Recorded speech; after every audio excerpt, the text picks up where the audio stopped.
ladies and gentlemen, do send your love to God J. Oh as my well gosh. as now we're going to see the player cams of GK4U. Again, one of the most elusive, slippery survivors.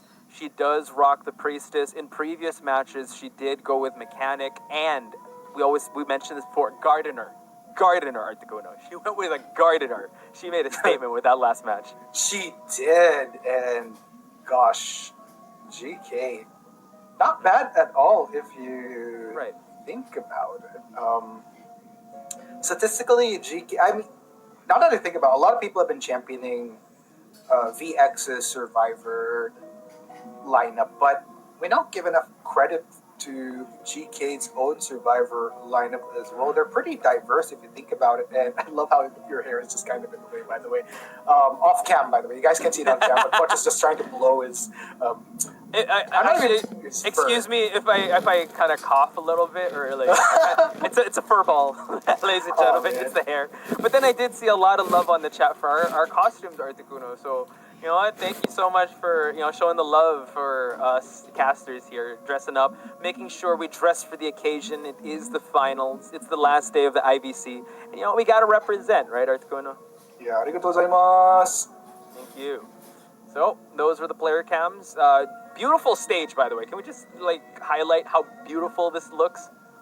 Yeah, man, they really went all out with this. I mean, from what I hear, there isn't a live audience. Mm-hmm. They're doing this at a studio, but still, oh man. Yeah. From what I hear, I think those chess pieces actually move. I'm kidding. I don't know. I actually believed you for a bit there.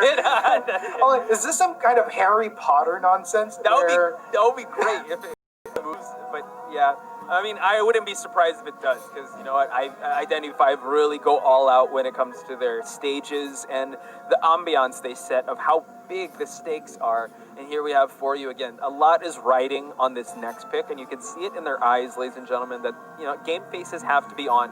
They don't want to give any room for errors because they know that their adversary came to play. Yeah, look at them. Look at those happy faces. They're like, you know what, no pressure whatsoever. And that's a great mindset to have. You just want to be in high spirits when you're playing these matches. You don't want any, but this guy right here. Yeah, he has a lot to think about, for sure, because this Gajay does not want the same thing to happen in the previous match, so definitely. A lot is riding on this choice of Hunter, or if they're going for the map pick, because we just still don't know where they're going to do this second match in. That is true, and I mean, you can't really blame Gajay. It's something that I've noticed during, especially these lives, where at least if you're survivors, you're like 4 people at that table, with the exception of when VX is playing, because unfortunately Ling Tian, St. Rose, and Joseph aren't there. So solo fly-in Captain Coon. But at least for these guys, you have 4 survivors that you can lean on. That can tell you everything is gonna be all right. But when you're a hunter, you're just alone with your killer instincts, your senses. Yeah. And I think that's the zone Gajay is in right now. Yeah, he's really psyching himself up. Again, playing Hunter is very stressful, especially that you just have to rely on yourself. And now here we go. The map we're choosing is Red Church. Respect band coming out of GK with that Dream Witch band. Forward and Mercenary are not going to be seeing the Red Church. Now for you, going with the Mechanic. Sloth Top with that Seer. V8 going with the First Officer, and a very heavy rescue lineup with a Gravekeeper by Skyfall.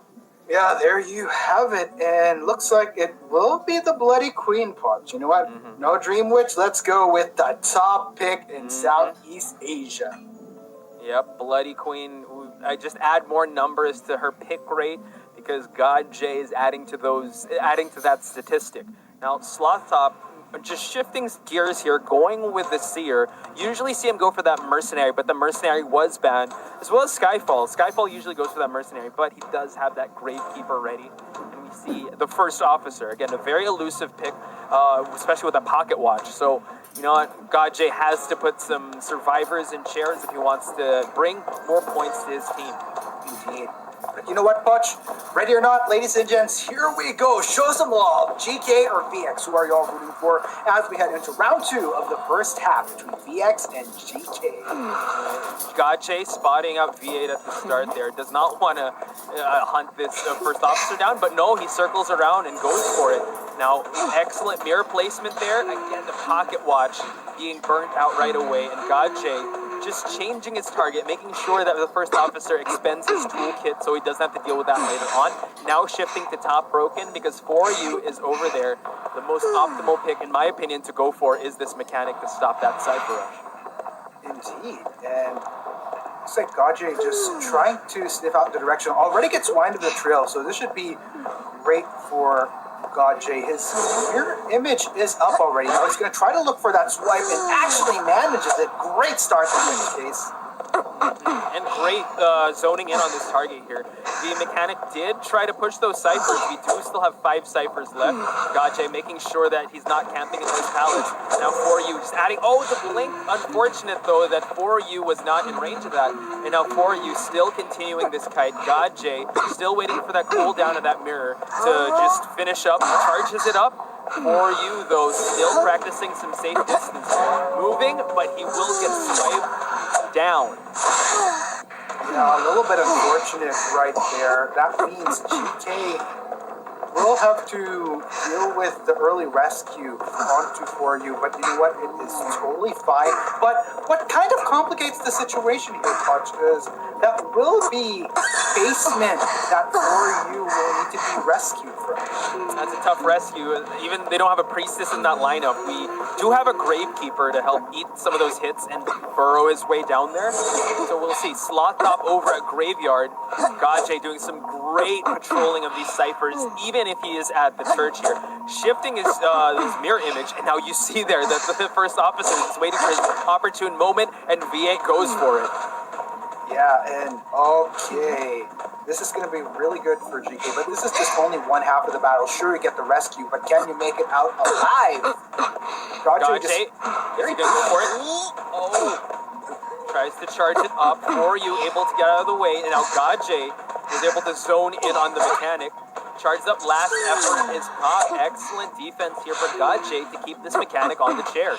Yeah, they were trying to play with fire over there, but unfortunately that will be short-lived for 4U, as 4U is back on the rocket chair. Nobody in the distance. I think what GK is going to be doing at this point is they're just going to try to maximize the time that mechanic has left. We'll get those puppets rolling, and we'll just let her to decay and leave Gajay to, you know, just those few seconds of him guarding the mechanic. But wait a minute!